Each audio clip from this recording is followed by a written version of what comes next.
Good evening, everyone. Welcome. Good evening, everyone, and welcome to the Brian Crombie Radio Hour. So, this digital services tax was actually opposed by the Council of Canadian Innovators. So, I wanted to find out why. And we're joined by Benjamin Bergen. He is the president at the Council of Canadian Innovators. Benjamin, tell me a little bit, if you could, about who the council is and then why you disagree with this digital services tax. I would have thought innovators were really supportive of taxing these big behemoths from the US. Yeah, so Brian, I'm not sure exactly on why you think that we were obviously opposed to the DST. If you actually look at our statements, really over the last number of years, we've very much been in favor of figuring out how we can get large foreign tech multinationals to pay their fair share of taxation. And so maybe just to take a step back and to give sort of listeners a bit of a sense of who we are. The Council of Canadian Innovators is made up of 180 of Canada's fastest growing technology companies. And these are firms that are headquartered right here in Canada, in many of the communities across the country. And really the premise of our organization is how do you help scale and grow technology firms that are headquartered here in order for them to be successful and to go global? And the reason why that's important is that we ultimately are really struggling in this country to generate wealth and prosperity. And if we want to be like most innovative countries around the world, we really have to support domestic innovation, and that means growing our homegrown companies. And they do that. They do this not just in the U.S., but they also do this in other really successful innovation economies. Think of the Nordic countries. Think of Israel. Think of Japan. Think of Korea. And so for us, right now in this sort of interesting moment where we find ourselves with really difficult negotiations occurring with the Americans because of obviously, President Trump's election, looking at what are the different tools and policies that we can use to leverage and support Canada is critical.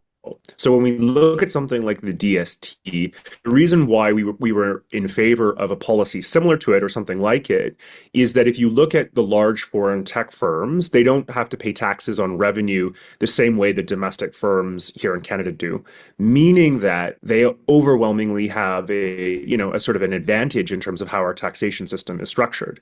And so for us, creating tax fairness is important not only for the portfolio of companies that we work with, but also for us as Canadians, right? If we're not able to actually generate tax revenue on these sort of large hyperscalers, we're not able to actually keep the types of typical revenue that we have in this country. So, there's lots of, I would say, kind of pieces here at play.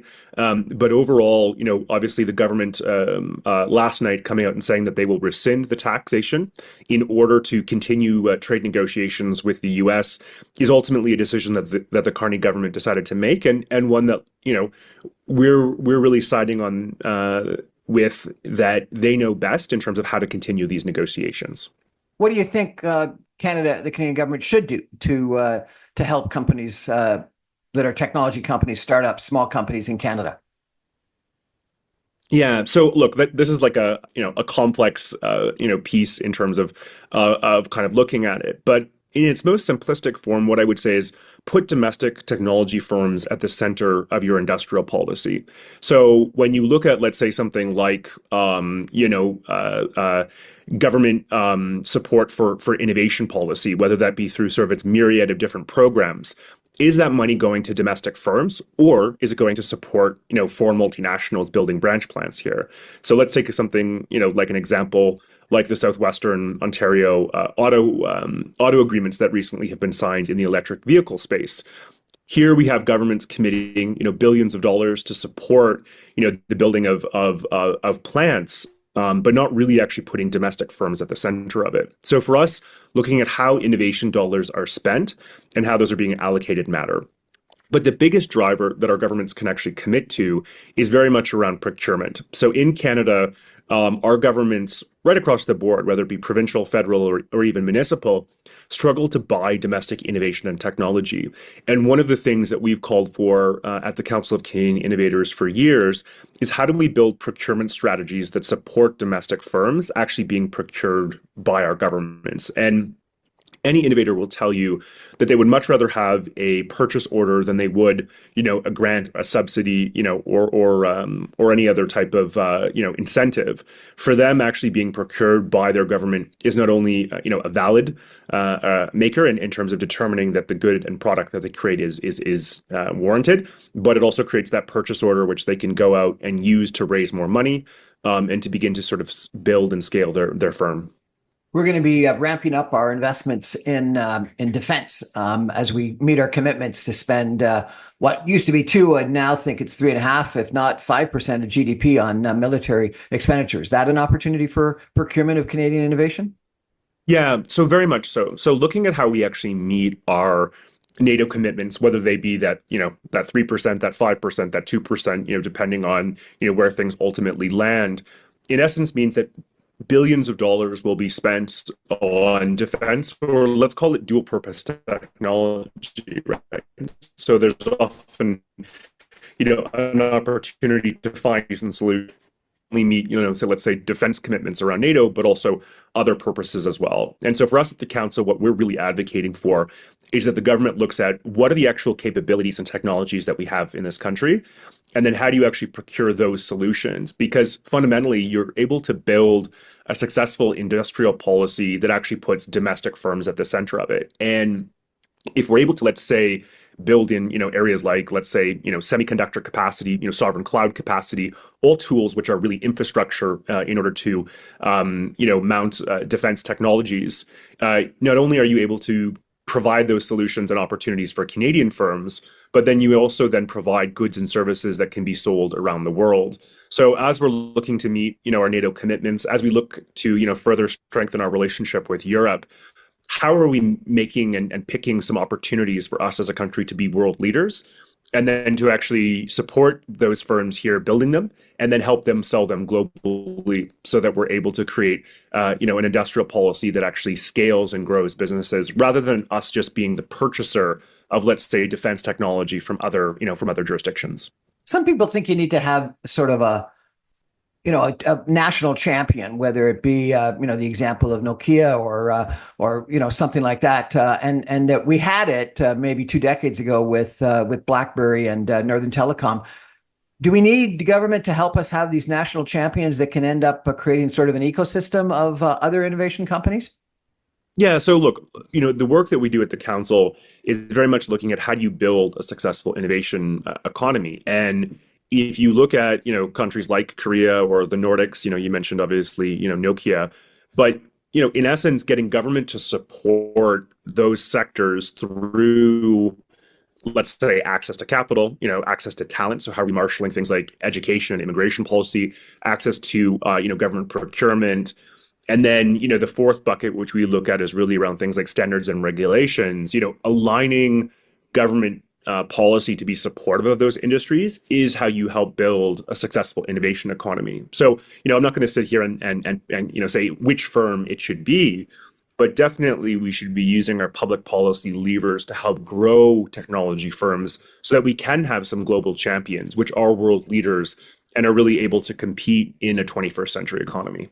The Canadian government has these program of clusters or super clusters. Is that working? So, if you look at the supercluster proposal that was put forward, a number of years ago, and then sort of continue and sort of see how those have played out, those haven't necessarily led to the successful outcomes that the government had hoped. And maybe as a bit of an indicator, of sort of where they're at, they originally were called superclusters, but then the government just downgraded them to clusters. So that may give you a bit of a sense of where and how the government itself is actually viewing them. I would say that some of the challenges with the superclusters is how they were structured, and the fact that they didn't actually put domestic firms at the center of determining where we had strategic opportunity. And diving a bit deeper into some of them specifically, you see that some of the specific policies, and not to nerd out on folks too much, doesn't necessarily lead to the successful outcomes that I think that we as Canadians were hoping to see. Okay. I think we should do a whole program on that at some point in time.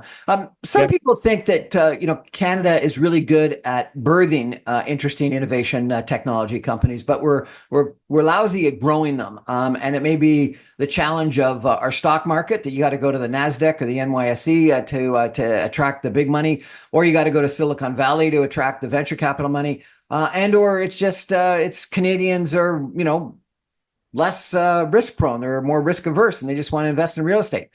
Is our investment climate part of the problem? So I think that there is kind of two pieces in that conversation that you're trying to elicit. One is it cultural, right? Is it we're just not risk takers, or is it structural? And there's challenges around how our capital markets function. And fundamentally, I would say that I am very much a believer in the structure argument. I don't think that it's culture. I think if you look at Canadians, we're as competitive and as hardworking as any other jurisdiction in the world. I think the real challenge is that structure economy focused on the 21st century. We as Canadians, I think, got stuck in a public policy framework where we really looked at how we support things like the tangible economy and didn't pivot our economy in the 20 to focus more on the 21st century. And so that we didn't align our capital markets to necessarily support innovation the way that other jurisdictions did. So I'm a big believer that structurally we can change some of these policies in order to help make our economy more effective and more competitive in the 21st century. Now, when you look at something like, where you list on the stock exchange, there's a number of reasons for that. And there are a number of proposals that our organization has put forward that would make it more competitive for Canadian firms to list on places like the TSX or other stock exchanges. The other thing on, let's say, something like the capital market, one of the big wins that our organization had this year was the reversal of the capital gains taxation. Now, that was a taxation policy that would have made it a lot more challenging for domestic firms to be able to go out and raise capital and to actually build companies here in Canada. So for us, it really is looking at what are the structural challenges that companies face and how do we remove those roadblocks. And not only just removing of roadblocks or preventing of the eyes being poked in, we look at what are ways that we can use strategic advantages to actually help grow those sector economy. So I'm a big believer, to kind of pull it back to your original question, that this is structural. It's not cultural. If it's cultural, we're in way more trouble than I think any of us think we are.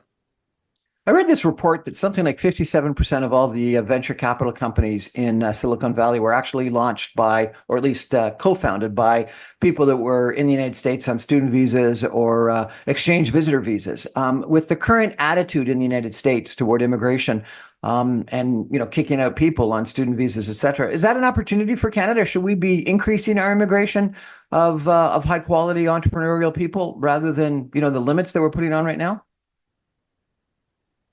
Yeah. So, Brian, just quick apologies. I didn't catch all of that question, but I think I got sort of the gist of it. So I want to make sure I'm answering it correctly and that I'm, in sort of alignment with some of the things that you're saying. So I think high level, definitely the geopolitical climate in the United States and the, let's say, lack of appreciation for newcomers, does put Canada at a bit of an advantage. We still remain a very welcoming society.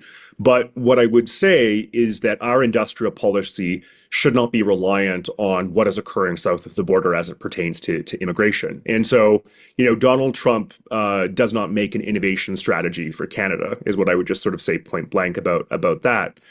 And then if you kind of dive into sort of further research and analysis that we've seen, we are not seeing the movement of highly skilled workers in the tech sector to Canada. And that's for a number of reasons. One, high cost of living we have here in this country.